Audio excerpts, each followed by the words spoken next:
The worst thing about being born into a family that complains all the time, you're likely to complain all the time because it's a pattern. Not because you really want to complain, it just seems like that's what you do.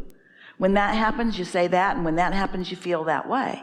And we want you to exercise more choices. We want you to feel more open-ended, more like you feel in a daydream, when there's not so much reality that you're knee-jerk responding to. So then you ask yourself, what's my path of least resistance? So which of these statements feels better? I'm going to let them live their lives.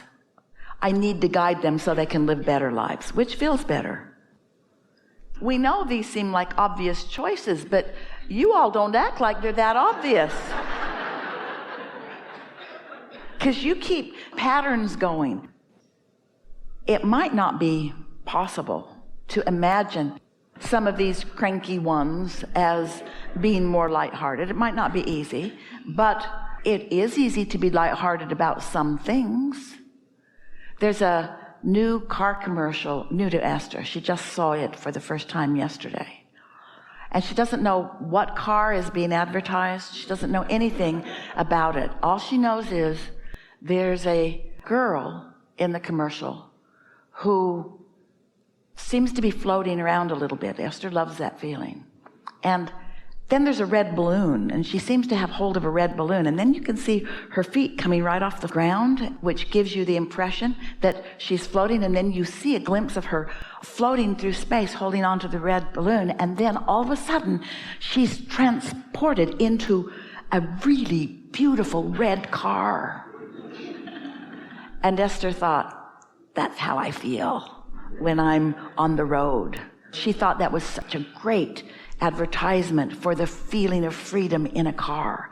It almost feels as good as lifting your feet from, because when you get into your vehicle, if you've learned how to segment intend, you can leave everything that is behind and just focus completely on where you're going. And the universe will treat you with that feeling of divine empowerment, you see. Well, don't you like those thoughts? And aren't those thoughts accessible to you all the time? And if feeling good is the only thing that is necessary to live happily ever after, then why would you assign yourself thoughts that are so close to impossible to feel good about? Why ask yourself to feel good about something that you've never felt good about? Why not pick some new things that are easier to feel good about, like flying with a balloon? And if you don't believe that, get in a car. It's almost as good. Money is a subject like cranky old people.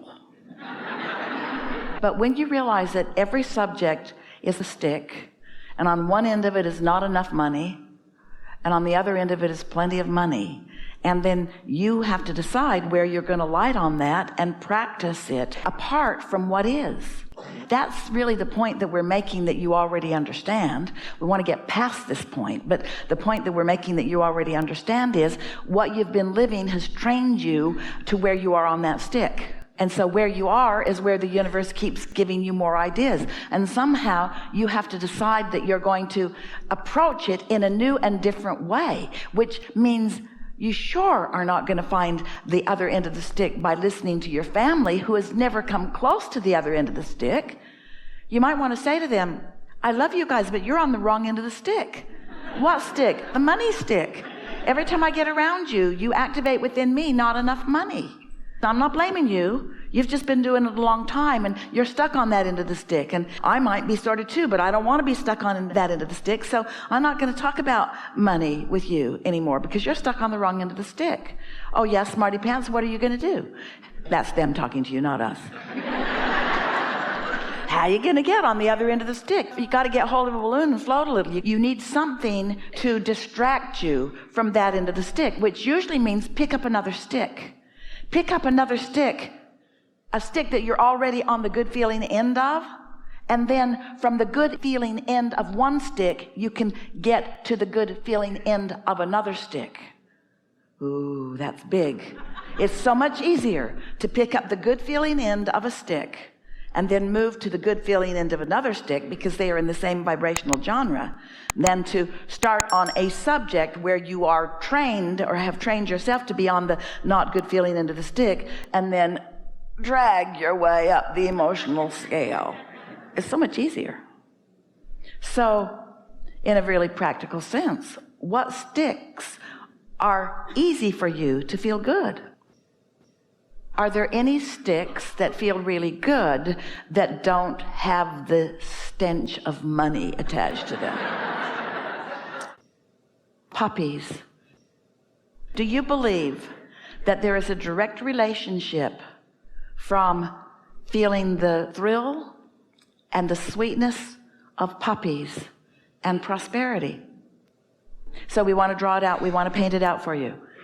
The puppy end of the stick is in the same vibrational vicinity of all of the money in the world that you'd ever want for anything. It's all over there together.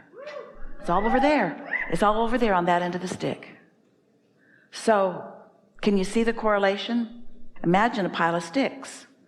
This end feels really good, this end feels really bad. And you've chosen a stick that you feel really good on. Now you can just leap from stick to stick to stick to stick to stick to stick to stick. There's the relationship stick and the puppy stick and the living happily ever after stick. All those sticks are over there, and you're already predisposed because of your focus on puppies to this end of the sticks. Why does anybody have any problems? Because you felt responsible about something that you're not responsible about. Really? It's that easy?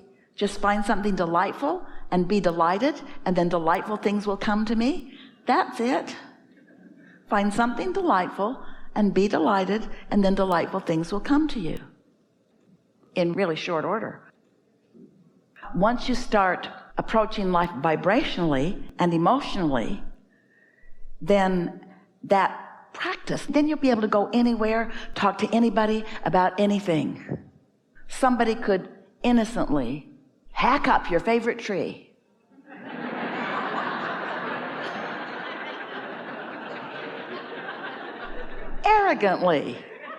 Arrogantly and innocently hack up your favorite tree.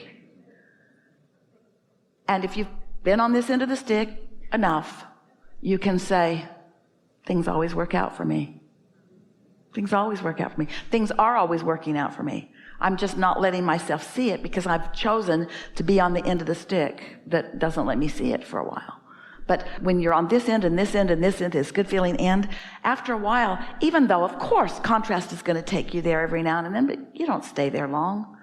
You don't define yourself by that end of the stick. A lot of people get beaten down by life. They don't need to. It only takes a little bit of optimism to call them to the other end of the stick. Have you ever been in a situation where, now we're showing you how to selectively sift even on a stick that is pretty much leaning in a way that doesn't feel so good. Have you ever been around people, maybe several of them, that are complaining and grumpy and grouchy and being their usual unpleasant self, and then you begin playing a table game together or going to a sport event together or doing something that is a departure from what is normal and discovering humor in them that you didn't know was there and catching glimpses of them being tuned in. Has that ever happened to you? Have you ever said to someone, boy, I didn't expect to hear that from you. I've labeled you as grouchy. I don't know how that clever thing got out in my expectation of you. Must have happened because I've been being positive about other things and you just slipped in. Which is our way of saying to you that a lot of the behavior that you see in others, you're asking for. Because people will rise or lower to your expectation. So when you give someone a label, boy, that's a strong expectation. And it's not easy. Even if they are being delightful in a moment, you're going to miss it. This is an analogy that we like to offer. So imagine that you're watching television and all of the bad stuff that happened in this whole day has all been condensed into one moment of broadcast. And it goes zit on the screen. You say, what was that? And somebody says, that's all the negative stuff that happened in the day. You say, oh, well, sometimes that's all the good stuff you're going to get out of a relative. Zit, what was that? That was delight. That was delight. You just really tune to it. You have to really watch for that delightful stuff because it comes and goes quick. And eventually, in the same way that you've made other things more dominant, more positive ends of the stick more dominant than the negative end of that one stick. And after a little while, you will be so practiced at that then you will be a better selective sifter where you can find delightful moments. And the more you find them and emphasize them within yourself, then the more the universe must bring those aspects to the forefront of your relationship with them. Have you ever been assigned the responsibility of tending children that aren't your own and found them to be delightful when with others they have a totally different reputation? It's because the mix of you and them is different than the mix of them with someone else. Don't you find yourself sometimes being more delightful with some people than with others? Don't you say, that person brings out the best in me? And don't you say, that person brings out the worst in me?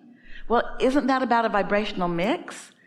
Well, we don't want you to be walking around looking for somebody to conditionally bring out the best in you, nor do we want you to assign yourself the responsibility of walking around and bringing the best out in others. We're just explaining to you how it works.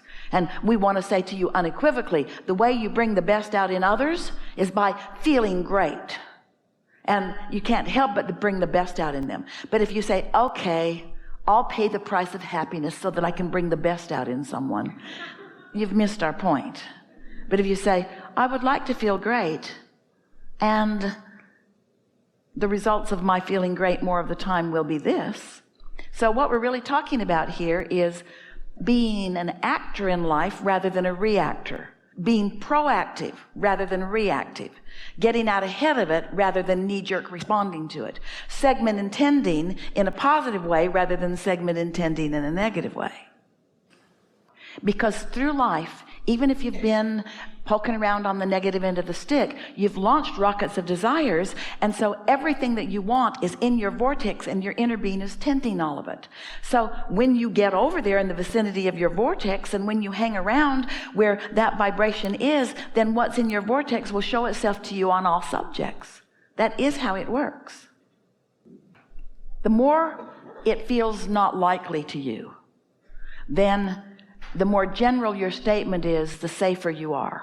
If you're very specific about something that you don't believe you can get, then you're practicing the wrong end of the stick. If you're more general about it, you start creeping toward the other end of the stick. I like cars, and I like that commercial, and I like the stability of a good running car, and I like the feeling of a car, and I like the smell of a new car. I like being behind the wheel of a car. In other words, there's no resistance or negative attachment in any of that, unless you follow it up with, I like the smell of a new car and I'm never going to have one. The more stable you are, then the more detail you can focus on, and the faster the momentum will be. It's about knowing where you are before you put your foot on the gas. You don't want to go faster unless you know you're moving in the direction that you want to go. So general will get you feeling better. Specific will make you go faster. If you feel great, then be specific. If you don't feel so good, be general.